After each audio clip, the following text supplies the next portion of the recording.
এবং দেশের মধ্যে প্রত্যেকটা মসজিদে হিন্দু মুসলমানের একটা লড়াই তৈরি করে পুরো ভারতবর্ষকে উত্তপ্ত করে রাখার একটা চক্রান্ত।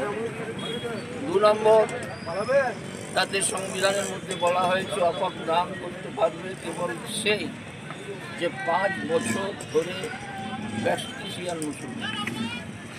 এটা আমার মাল, আমি দান করব, আমার সম্পদ আমি দেবো, আমার উপরে একটা সব চাপিয়ে দেওয়া হচ্ছে। এটা কিন্তু অন্যান্য কোনো চার্চ, কোনো গির্জা, কোনো কিছুতে এই জিনিসটা নেই। বরং রাম জন্মভূমি আর যে এটা তৈরি হয়েছে কমিটি, তাতে লেখা আছে যে ওর যে অধ্যক্ষ হবে সে ডিএম হবে। যদি ডিএম অমুসলিম হয়, মুসলিম হয়, তাহলে তার পরবর্তী নিচের স্টেজে যে হিন্দু